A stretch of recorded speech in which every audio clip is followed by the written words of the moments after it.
Danica Patrick says she can win the Daytona 500. Can she?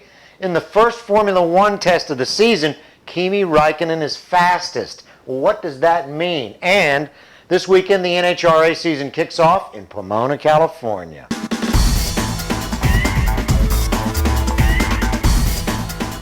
I'm Michele Rahal with Motorsports Unplugged and motorsportsunplugged.com.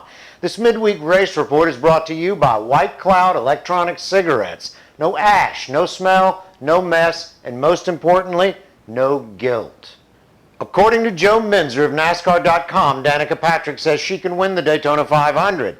She said, and I quote, "I think there's a real chance if luck falls our way to win.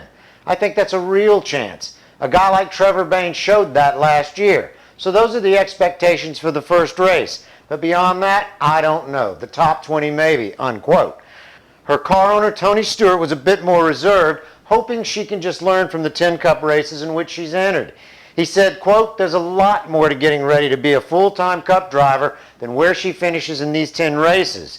It's the knowledge and the experience that she's going to gain from these 10 races that matters more to me than where she finishes in them," unquote. By the way, catch myself and Rob D'Amico every Sunday morning from 7 to 9 a.m.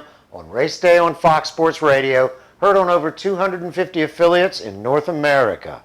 In Formula One testing at Jerez, Spain yesterday, Kimi Raikkonen set the fastest times right from the first laps. Testing in Formula One is usually not very telling about how the team's going to perform, but I think this might be just slightly a different case.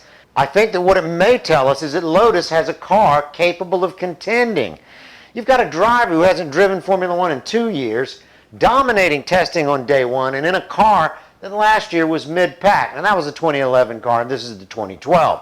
Raikkonen's only going to get faster. Whether he maxes the car out and goes into overdriving it is a possibility, but you better keep your eye on this one. Finally, this weekend, the NHRA will kick off its season at the Winter Nationals in Pomona, California. The favorites can only be considered to be last year's champions, but in drag racing, that isn't always what happens. 2 new shoes in Top Fuel and plenty of competition in Funny Car says that Top Fuel is wide open and Pro Stock is always wide open. That's it for our midweek race report brought to you by White Cloud Cigarettes. I'm Michele Rahal with Motorsports Unplugged. I'll see you on Friday.